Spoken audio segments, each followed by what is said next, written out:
these students were getting their results back. The teacher decided to reveal their grades by playing a song. If it was a happy tune, they passed, but if it was a sad one, they failed. And you won't believe what he did to the last student. The first person is Messica Smith.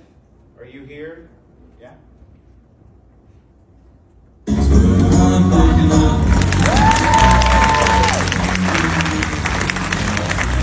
Okay. Next one, Chad Farthouse. I'm sorry, Shad Sharthouse. Okay.